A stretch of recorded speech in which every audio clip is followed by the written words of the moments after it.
오늘 우리에게 주신 하나님 말씀 같이 봅니다. 요한복음 21장 15절에서 18절까지 말씀입니다. 요한복음 21장 15절에서 18절까지 말씀을 제가 봉독하겠습니다. 그들이 조반 먹은 후에 예수께서 시몬 베드로에게 이르시되 요한의 아들 시몬아 네가 이 사람들보다 나를 더 사랑하느냐 하시니 이르되 주님 그러하나이다. 내가 주님을 사랑하는 줄 주님께서 아시나이다. 이르시되 내 어린 양을 먹이라 하시고 또 두 번째 이르시되 요한의 아들 시몬아 네가 나를 사랑하느냐 하시니 이르되 주님 그러하나이다. 내가 주님을 사랑하는 줄 주님께서 아시나이다.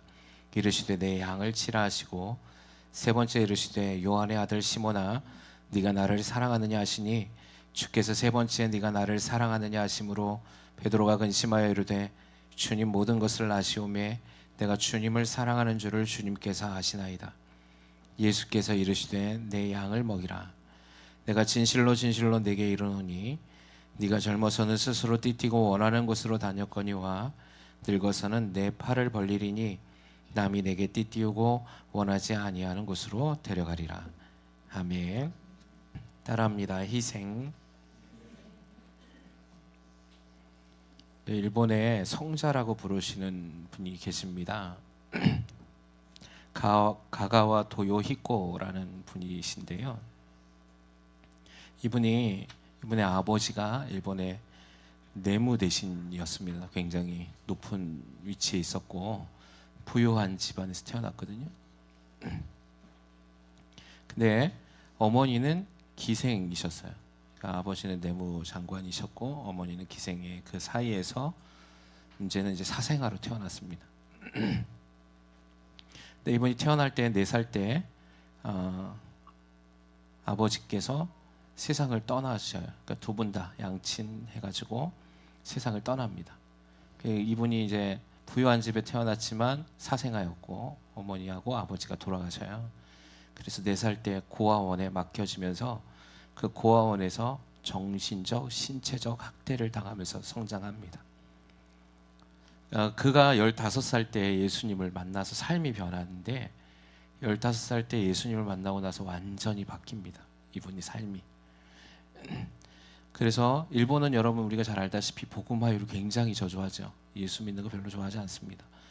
그러다 보니까 친척들이 예수 믿는다는 이유로 이분과 의절하고 상속받은 것도 다 가져가 버립니다. 상속권을 박탈하고 그리고 그 믿음을 저버리라고 계속해서 강요하기 시작합니다. 그럼에도 불구하고 이분은 그 믿음을 저버리지 않고 신학교에 들어가요. 신학교에 들어갔는데 그때부터 사역을 하십니다. 어떤 사역을 하냐면 빈민굴에 들어가서 전도를 하기 시작해요. 예.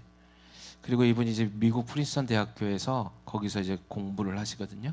그리고 나서 다시 돌아와서 또 뭐 하냐면 또 빈민굴에 들어가서 전도합니다. 돈이 모자랄 때는 굴뚝 청소를 해요. 그러니까 빈민사역을 하면 돈이 많이 들어가잖아요. 그리고 막일도 하고 굶주린 사람들과 함께 합니다. 그러다가 불량배에게 맞아갖고 이가 4개가 부러지는 일도 경험을 하세요. 그러면서도 그분은 주일학교를 세우고 빈민굴에 들어가서 사역하는 걸 포기하지 않습니다. 이분이 워낙에 힘든 삶을 살아가지고 소설을 쓰셨는데 어디다 쓰셨냐면 휴지에다가 소설을 써요. 근데 이 소설이 나중에 베스트셀러가 됩니다. 사선을 넘어서라는 책인데요. 그리고 그 모든 인세를 받은 걸 또 뭐 하냐면 다 빈민굴에 사역을 다 씁니다. 1929년에 일제 군부에 한껏 투옥하다가 눈을 실명하게 되고요. 그때도 빈민굴에 들어가서 봉사하고 사랑으로 대합니다. 그리고 이분이 이렇게 말합니다. 그의 신조가 있는데 오직 하나, 당신 자신을 남에게 주라라는 거예요. 오늘 대림절 첫 번째입니다. 특별히 주님이 이 땅 가운데 오셨을 때 주님이 이 땅 가운데 오심을 우리는 기뻐하고 축하하고 영광 올려드리지만 주님이 이 땅 가운데 오셨던 2000년 전에 오셨던 그 주님이 이제는 2000년이 지나 있는 지금의 우리들에게 요구하는 건 무엇일까? 그래서 오늘 이 시간 이 말씀을 통하여서 우리가 좀 한번 나눠보기를 원합니다. 자, 오늘 보면 요한복음 21장은 우리가 잘 알고 있는 말씀입니다. 예수님이 제자들에게 찾아오셨는데 요한복음 21장 15절에 보면 특별히 예수님을 베드로와의 어떤 대화의 내용 가운데 있는데요. 예수님이 부활하고 예수님의 제자들에게 세 번째 찾아오신 거였거든요. 막달라 마리아까지 만난 걸 통해서 보면 네 번째인데 제자들에게 찾아오신 건 세 번째 찾아오심이었습니다. 세 번을 두 번, 그러니까 이전에 두 번을 찾아오셨을 때는 베드로를 따로 불러서 이 얘기를 하지 않죠. 오늘 사건의 내용을 좀 잠깐 살펴보면 예수님이 예수님이 두 번을 제자들에게 나타나시고 오래 계시진 않습니다. 부활하시고 난 뒤에는 예수님이 계속 제자들에게 잠깐 나타나셨다가 사라지십니다. 예수님의 제자들이 예수님 잠깐 보고 기뻐했다가 또 위축되는 거예요. 예수님이 곁에 없으니까. 그래서 오늘 요한복음 21장의 서도에 보면 이들이 어떻게 하냐면 다시 배를 타고 고기를 잡으러 가요. 이들이 원래 대부분의 직업은 어부이니까 그때에 날이 새도록 밤 새도록 고기를 잡는데 고기가 안 잡힙니다. 그러자 멀리서 누가 물어봅니다. 얘들아 고기 많이 잡았니? 이렇게 물어보신 거예요. 그러니까 제 주님이 제자들에게 그런 얘기를 하기를 우리가 고기를 잡지 못했다라고 얘기합니다. 그때 예수님께서 그러면 배의 오른편에 그물을 내려보라 이렇게 얘기하십니다. 그때에 누가 제일 먼저 예수님인 줄 아냐면 요한이 알아봅니다. 그래서 예수님이시다라고 얘기하니까 성격 급한 베드로가 곧바로 물에 들어가서 헤엄을 쳐서 예수님께 갑니다. 여기 예수님과 배의 거리가 나와 있는데 지금 거리로 따지면 한 90m에서 한 100m 정도 떨어져 있는 거리였거든요. 근데 이때 뭐 하냐면 오른편에 그물을 내리라니까 고기를 잡는데 그물이 찢어지도록 많이 잡아요. 그래서 요한복음 21장에는 그 고기의 수가 153마리였더라 이렇게 얘기하고 있죠. 모나함의 153 볼펜이 다 여기서 나온 거 아닙니까? 네, 153마리. 예. 그래서 예수님을 알아보고 제자들이 급하게 이제 예수님께 달려갑니다. 근데 베드로는 막 물에 뛰어들어서 헤엄쳐서 가고요. 나머지 제자들은 고기를 잡았으니까 배를 몰고 가야 되잖아요. 어쨌든 배를 몰고 주님 앞으로 갔는데 주님이 그 제자들을 위해서 아침이니까 너희가 잡은 생선 몇 마리를 갖고 와라 이렇게 얘기하셔서 그걸 가지고 생선 구이를 해서 제자들을 먹이십니다.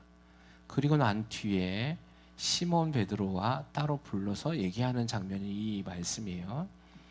여러분 이전에 베드로는 어떤 그 마음의 상처를 갖고 있습니까? 예수님 보기에 부끄러운 일을 했잖아요. 여러분 이게 불과 며칠 사이에 일어난 일이에요. 예수님이 십자가에 달려 돌아가시고 이 땅 가운데 며칠 동안 계셨냐면 40일 계셨거든요. 그리고 부활 승천하셔서 올라가셨어요. 그러니까 이게 뭐 많아봤자 근 한 달 사이에 다 일어나고 있는 일이잖아요. 부활하시고 난 뒤에.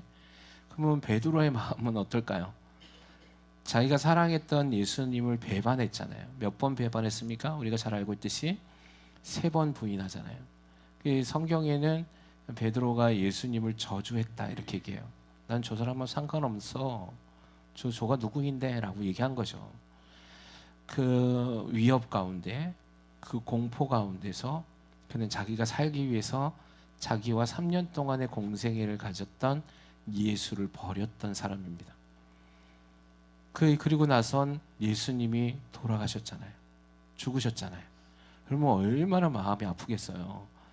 평생 지워지지 않는 기억이겠죠. 여러분 그래서 여러분 옆에 계신 분들에게 잘하기를 주님의 이름으로 소망합니다. 언제 우리가 부름받을지 모르잖아요. 그러니까 늘 사랑하십시오. 할렐루야. 예, 막말하다가 주님 불러가지고 평생 한으로 살면 안 되잖아요. 근데 베드로는 그렇게 한 거야 지금 사실. 주님 앞에 저주하고 주님을 모른다고 부인하고 3번 하고 도망갔단 말이죠. 그런데 그 다음 날 예수님이 십자가에 달려 죽으셨단 말이죠. 이때까지는 예수님이 부활할 거라고 생각하지 않았습니다. 예수님이 죽으셨기 때문에 다 절망하고 있었거든요. 그리고 난 뒤에 예수님이 부활하시고 나서야 예수님의 제자들이 예수님이 부활하셨다는 사실을 알고 있습니다. 그럼 얼마나 마음이 찔림이 많겠어요. 근데 이제 오늘 이 사건에 주님이 베드로에게 직접 물어보시는 겁니다. 무엇을 물어보십니까? 너 왜 나를 배반했니? 라고 물어보시지 않았어요. 오늘 보니까 성경에 뭐라고 얘기합니까? 그들이 조반 먹은 후에 예수께서 시몬 베드로에게 이르시되 요한의 아들 시몬아 네가 이 사람들보다 나를 더 사랑하느냐 이렇게 얘기하신 거죠. 여기 보니까 시몬 베드로에게 여러분 이름이 바뀌었어요. 원래 이름은 시몬이에요. 시몬 베드로의 원래 이름은. 근데 베드로 게바라고 이름이 바뀌었죠. 예수님이 계명시켜 준 겁니다. 계명된 이름의 뜻은 반석이란 뜻이죠. 그래서 그 이후부터는 시몬 베드로 이렇게 불렀는데 오늘 이 시간에는 요한의 아들 시몬 이렇게 부릅니다. 뭐 여러 가지 의미가 있겠죠. 그거는 이제 예수님과 베드로 사이에서만 알 수 있는 이야기겠지만 어쩌면 베드로야 이렇게 얘기하는 게 시몬에게서는 부담일 수도 있습니다. 왜냐하면 반석이라고 이름 지어줬는데 반석은커녕 예수님 앞에 두려워서 도망가 버렸잖아요. 예수님은 이러한 부분까지도 철저하게 위로하고 계시는 걸 봅니다. 너 그랬지. 그러니까 베드로야 라고 부르기보다 원래 이름이 시몬아 이렇게 불러주시는 겁니다. 그러면서 하는 말씀이 질문을 하신 거죠. 시몬아 네가 여기 있는 사람들보다 여기 있는 모든 사람들보다 네가 나를 더 사랑하느냐. 너가 나를 사랑하느냐라고 했던 이 사랑의 헬라어의 원어는 아가파오라고 돼 있어요. 그 아가페죠. 헌신적 사랑, 희생적 사랑을 얘기합니다. 네 나 사랑하니? 라고 얘기할 때 너 나를 위해서 너의 모든 걸 희생할 수 있을 만큼 사랑하느냐라고 얘기한 거예요. 그때 베드로가 이렇게 얘기합니다. 주님 그러하나이다. 내가 주님을 사랑하는 줄 주님께서 아시나이다 라고 얘기합니다. 근데 베드로의 사랑 나는 맞습니다 주님. 제가 주님 사랑해요 라고 얘기했는데 베드로는 이 사랑을 필레오라고 얘기합니다. 이 필레오는 형제지간의 우정에 대한 사랑이거든요. 네. 그러자 주님이 두 번째 다시 이렇게 질문합니다. 요한의 아들 시몬아 네가 나 사랑하니? 라고 물어봅니다. 똑같이 아가파오를 얘기하십니다. 너 나 사랑하니? 라고 물어보는 거예요. 너가 나를 위해서 복음을 위해서 너 희생하며 사랑할 수 있겠니? 라고 질문할 때 베드로가 똑같이 이렇게 얘기하죠. 내가 주님 사랑하는 줄을 주님께서 아시나이다 라고 얘기합니다. 근데 여기에서 사랑도 똑같이 베드로는 필레오를 얘기해요. 그래서 세 번째 주님이 요한의 아들 시몬아 네가 나를 사랑하느냐 라고 물어보십니다. 그때 이 세 번째 주님이 시몬에게 물어보실 때 세 번째 네가 나 사랑하니? 라는 이 사랑은 아가파오가 아니었어요. 필레오였습니다. 그래서 베드로는 동일하게 세 번째에도 필레오로 대답을 해요. 근데 그렇게 사랑하느냐 얘기하고 베드로도 사랑합니다 라고 얘기하신 후에 주님이 이렇게 얘기합니다. 첫 번째는 내 어린 양을 먹이라. 그리고 두 번째는 내 양을 치라. 세 번째는 내 양을 먹이라. 이렇게 얘기하십니다. 주님이 베드로의 상처를 치유해 주시는 거죠. 그 세 번의 부인한 것에 대한 그 아픔을 그리고 부끄러움과 수치를 예수님이 질문하시는 겁니다. 너 어떻게 나한테 그때 그렇게 세 번 저주할 수 있었니? 라고 질문하지 않고 너 나 사랑하지? 그러자 베드로는 진짜 사랑하거든요. 그 주님 사랑합니다. 주님 사랑합니다. 주님 사랑합니다 라고 얘기한 거예요. 사랑하는 취하는 교회 성도 여러분, 주님은 지금도 여러분에게 사랑을 베풀어 주고 계심을 믿으시기 바랍니다. 때로는 우리가 주님 앞에서 베드로처럼 주님 앞에 부끄러운 일을 행할 때도 있을 겁니다. 그러나 주님은 그걸 들춰내시기를 원하지 않습니다. 네가 나에게 어떻게 그렇게 할 수 있어?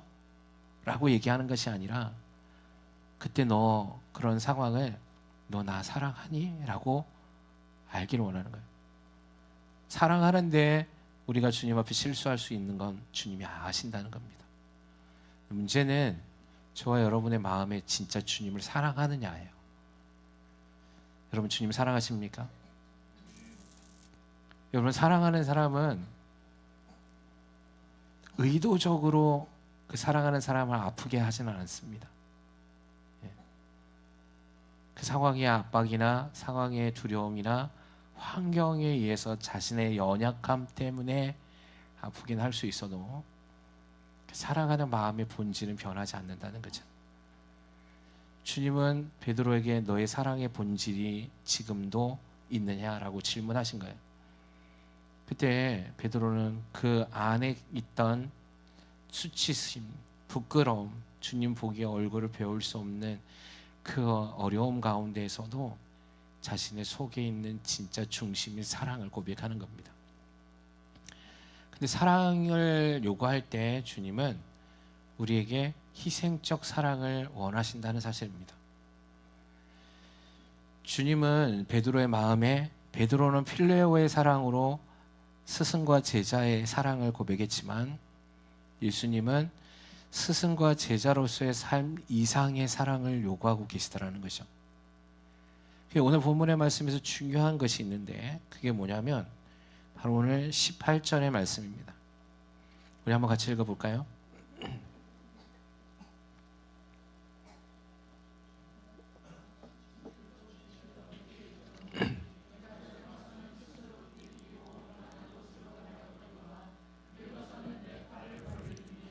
남이 내게 띠띠우고 원하지 아니하는 곳으로 데려가리라. 자, 19절에는 이제 이 상황을 어떻게 하냐면 앞으로 베드로가 어떻게 죽을 것인가에 대한 말씀이다라고 되어 있습니다. 이 18절은 순교에 대한 얘기거든요. 베드로가 앞으로 순교할 것이다라는 얘기예요. 근데 18절 이전에 15절, 16절, 17절은 네가 나 사랑하느냐라고 질문했을 때 주님은 그러면 앞으로 너는 나를 위해서 복음을 위해서 너의 생명을 희생해라 라고 얘기하는 겁니다. 여러분 복음의 진실성, 복음의 진리는 희생에 있습니다. 할렐루야. 저도 오늘 이 말씀을 준비하면서 여러 가지 생각을 했습니다. 우리는 진정한 예수님을 사랑하고 있는 삶을 살아가는가? 베드로처럼 때로는 연약해서 주님 앞에 넘어지기도 하고 부끄럽고 또 수치스럽고 죄를 짓기는 하지만 우리의 본래 마음의 중심에는 그 연약함 때문에 또 그 죄 때문에 수치심 때문에 사랑을 내던진 것이 아니라 그 사랑은 갖고 있으나 내가 이 연약함 때문에 그렇게 할 수밖에 없었던 그 상황, 그럼에도 불구하고 우리가 주님을 사랑합니다라고 고백하고 있는가? 저와 여러분이 그런 고백을 하는 줄 저는 믿습니다. 여러분 그런 주님을 사랑하시죠? 그러면 여러분 이제 우리가 어떻게 살아갈까요? 넘어지고 또 부끄럽고 수치스러운 일을 행할 때 오늘 베드로처럼 돌이키는 삶을 살아야 합니다. 다시 일어나야 합니다. 할렐루야. 그 자리에 멈춰 있어서는 안 됩니다. 그리고 주님이 말씀하시는 진정한 복음의 가치, 사랑의 진리의 가치를 위해서 살아가야 합니다. 이 세상의 사랑은 이기적 사랑을 얘기합니다. 너 자신을 위해서 살라고 얘기합니다. 너의 가족을 위해서 살라고 얘기합니다. 그래서 교회를 다니고 있지만 내 가족, 내 자녀, 내 부모에 대한 사랑은 가지고 있지만 내 이웃에 대한 사랑이 없습니다. 내 이웃의 사랑, 내 이웃에 관련된 그들이 어떤 삶을 사는지에 대한 관심은 전혀 없습니다. 교회 안에서도 마찬가지입니다. 서로 헐뜯습니다. 주님이 이 땅 가운데 오셔서 희생하셨던 그 원인은 저와 여러분이 무언가 주님에게 사랑받을 만한 존재였기 때문에 우리를 불러주신 게 아니라는 거죠. 주님의 희생적 사랑을 통하여서 죄인 되었던 저와 여러분이 하나님의 자녀로 옮겨질 수 있었다는 사실입니다. 기독교의 본질인 이 사랑이 희석되면 기독교는 힘을 잃습니다. 교회는 힘을 잃습니다. 단 우리 교회가 이 사랑의 본질을 희석하지 않길 주님의 이름으로 소망합니다. 내 가족을 사랑하는 건 본능적으로 합니다. 그러기에 이제는 어떤 사랑을 해야 되냐면 내 이웃에 대한 사랑을 의지적으로 하셔야 합니다. 베드로는 이후의 삶에서 성령 충만하셔서 자신의 가족과 자신을 위해서 살지 않았습니다. 그리고 주님은 그렇게 살기를 원하셨고 오늘 주님은 그런 베드로에게 내 어린 양을 먹이라, 내 양을 먹이라, 내 양을 치라고 말씀하신 겁니다. 더 나아가 젊어서는 네가 스스로 네가 원하는 대로 다녔지만 늙어서는 다른 사람들이 네 팔을 벌리고 네가 원하지 아니하는 곳으로 너를 데려가리라 라고 말씀해 주신 거죠. 주님은 우리의 연약함 때문에 넘어지는 것을 책망하지 아니하실 겁니다. 그러나 우리가 그런 연약함 가운데서도 주님의 사랑을 받았는데 그 사랑을 위해서 다시 일어나기를 거부할 땐 주님 책망하실 겁니다. 여러분 베드로의 그 마음을 이해하시고 용서해 주셨습니다. 그리고는 그에게 사명을 주셨습니다. 기회를 주신 거예요. 저와 여러분은 이미 베드로처럼 기회를 받았습니다. 아멘이십니까? 십자가의 예수 사랑의 기회, 십자가에서의 생명의 은혜의 기회를 받았잖아요. 그럼 이제는 어떻게 살아야 합니까? 주님이 오늘 이 시간 저와 여러분에게도 동일하게 질문하신 겁니다. 네가 나를 사랑하느냐? 그러면 우리는 이제 주님 앞에 대답할 때 주님, 예, 주님 사랑합니다 라고 가볍게 대답해서는 안 됩니다. 베드로가 이 상황 안에서 여러분 보시면 18절에 내가 진실로 진실로라고 얘기할 때 굉장히 중요한 거죠. 이 당시에 이때의 환경, 이때의 상황에는 가볍지 않았습니다. 굉장히 무거운 상황이에요. 분위기가 굉장히 진중했던 상황입니다. 그냥 베드로가 그저 주님 저 사랑하는 거 아시잖아 이렇게 얘기한 게 아니에요. 정말로 가슴 안에서 눈물을 흘리며 구구절절히 사랑한다고 얘기한 겁니다. 십자가의 은혜를 받은 저와 여러분에게 주님의 사랑을 이젠 고백할 때 가볍게 얘기해서는 안 됩니다. 네 주님 제가 주님을 사랑합니다 라고 얘기할 때 베드로는 필레오로 대답했지만 세 번의 사랑, 주님의 그 사랑에서 이제는 내가 주님을 배신하지 않겠습니다. 이제는 내가 그런 상황이 올지라도 내 목숨을 아까워하지 않고 주님을 버리지 않겠습니다. 주님 희생하겠습니다 라는 뜻이 담겨져 있는 거예요. 나의 뜻을 위해서 살지 않겠습니다 라는 고백이 있다는 거죠. 그 사랑이 교회의 힘입니다. 여러분 우리 교회의 힘은 어디서 나오는지 아십니까? 이 희생에서 나오는 겁니다. 할렐루야. 이 어둠에서 빛을 비춰내는 사랑의 힘은 희생에 있다는 겁니다. 여러분 한번 여러분의 믿음을 점검해 보십시오. 나는 주님 앞에 사랑한다고 고백했지만 내가 그 사랑한다는 고백 안에서 나의 희생이 없다면 그건 가짜예요. 얼마나 이기적인지 모릅니다. 우리가 대림절에 오셨던 예수 그리스도를 성탄의 기쁨을 축하하면서 나를 구원해 주신 그 주님 앞에 나 구원받았다고 찬양을 합니다. 근데 더 이상 그 주님의 뜻을 헤아려 드리지 않습니다. 내가 원하는 삶을 아직도 사는 거예요. 내가 원하는 대로 사는 겁니다. 그래서 주님은 그렇지 않았어요. 스스로 띠띠고 원하는 곳으로 다녔니? 아니 이제는 그렇게 살면 안 돼. 네가 원하지 않아도 남이 너를 데리고 가는 곳으로 네가 그곳으로 들어가라고 얘기하는 거예요. 여러분 우리는 얼마나 많이 착각하면서 살아가는지 모릅니다. 기도하다가 내가 원하는 바에서 하나님이 말씀하시는 것이 일어나면 자기 해석을 합니다. 그게 하나님 뜻이라고 얘기하면 아니에요. 제가 보면 아니라고. 왜? 거기에는 희생이 없거든요. 헌신이 없거든요.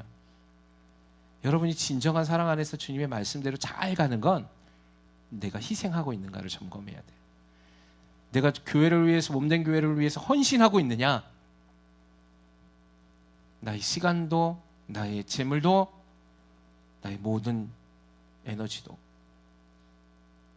교회를 위해, 이웃을 위해, 죽어져가는 영혼을 위해서 헌신하지 않는다면 주님이 우리를 칭찬할 수 없으실 겁니다.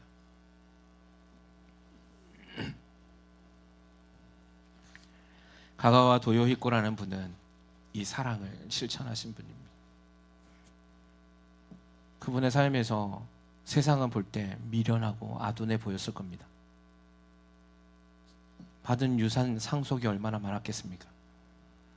그럼에도 그 모든 상속을 빼앗겨도 복음의 희생과 복음의 사랑을 위해서는 포기할 수 없는,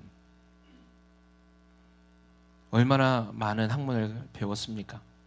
신학교, 미국에 유학도 다녀왔고 자신의 삶에서 잘 나갈 수 있는 환경의 요소들을 갖췄음에도 불구하고 그는 그것을 절연히 포기했습니다. 매맞고 헐벗고 굶주리더라도 자신보다 더 어려운 이웃을 위해서 기꺼이 헌신할 수 있는 그 희생적 사랑. 우리가 완전하고 완벽한 희생은 할 수 없겠지만 작은 부분부터 한 걸음을 내딛길 주님의 이름으로 축원합니다. 아무것도 하지 않으면 여러분 안 됩니다. 나는 희생할 것이 없다고 얘기하지 마십시오. 나는 헌신할 것이 없다고 얘기하지 마십시오. 아니요, 여기 계신 모든 분들은 다 하실 수 있습니다. 왜? 여러분 주님으로부터 엄청난 은혜를 받았기 때문이에요.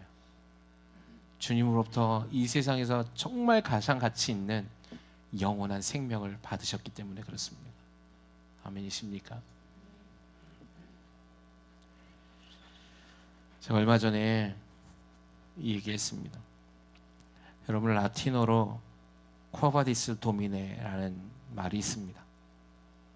이게 뭐냐면 주여 어디로 가시나이까 라는 말이에요. 근데 이 말에 이 쿼바디스 도미네라는 이 말이 고대 로마의 전설적 사건에서 비롯된 전승입니다. 뭐냐면 기원후 1세기에 우리가 역사에서 잘 알듯이 로마 황제 네로가 기독교인을 엄청나게 박해했죠. 기독교인 대박해 사건이 일어납니다. 정말 잔혹하게 기독교인들이 많이 죽었습니다. 그 결과로 인해서 많은 기독교인 신자들이 로마를 떠나기 시작했습니다. 근데 그때 사도 베드로 역시 그 로마를 떠나는 한 무리의 한 사람이었습니다. 근데 그때의 사도 베드로에게 로마를 빠져나오던 그 새벽에 환상을 보게 됩니다. 그 환상이 뭐냐면 찬란한 빛 가운데 부활하신 예수의 형상을 봐요. 그런데 그 베드로가 그 예수님 앞에 무릎을 꿇고 주님을 보는데 주님이 그 베드로를 지나쳐 가시는 거예요. 그때 했던 말이 쿼바디스 도미네라는 말입니다. 주님 어디로 가십니까? 자신은 이제 주님을 봤잖아요. 근데 주님 베드로를 지나쳐가는 거예요. 그때 주님이 이렇게 대답했습니다. 네가 나의 백성을 버린다면 나는 다시 로마로 가서 십자가에 못 박히리라. 베드로가 충격을 받았습니다. 그래서 그때에 베드로가 다시 로마로 들어갑니다. 그리고 우리가 잘 알고 있는 십자가에 순교를 당하게 되는 거거든요. 여러분, 우리는 베드로와 같지 않습니까? 주님이 원하는 삶을 살기보단 지금의 환경에서 도망쳐야 된다고 생각하고 있지는 않습니까? 그래서 다시 주님을 십자가에 내몰고 있는 건 아닙니까? 내가 짊어져야 할 내 사명을 포기한 채 나의 욕망과 나의 감정에 취해서 주님을 버리는 삶을 살고 있지는 않는가요? 특별히 오늘 대림절 첫 번째 시간에 이 주님을 좀 기억하길 주님의 이름으로 소망합니다. 우리 교회 안에서 주님이 원하는 건 무엇일까요? 주님 주신 사명, 그 희생에 값진 그 사랑에 보답하는 것 아닐까요? 만약에 우리가 이 부분을 놓쳤다면 오늘 시간 우리가 주님 앞에 이 부분을 다시 한번 회개해야 합니다. 그리고 주님, 우리 교회가 있어야 할 그 사명, 그 빛을 이 어둠의 장소인 이 땅 가운데 비춰내는 교회가 되게 주여 역사하여 주시옵소서. 내가 부족하지만 다시 주님을 버리지 않겠습니다. 베드로가 주님 앞에 고백했듯이 주님, 내가 주님을 사랑합니다. 주여, 내가 주님을 사랑하는 줄 주님이 아시잖아요. 진실되고 절절한 믿음의 고백이 오늘 이 시간 우리 안에 고백되어지길 주님의 이름으로 소망합니다. 여러분, 이제 우리가 이 사명을 위해 부름 받았잖아요.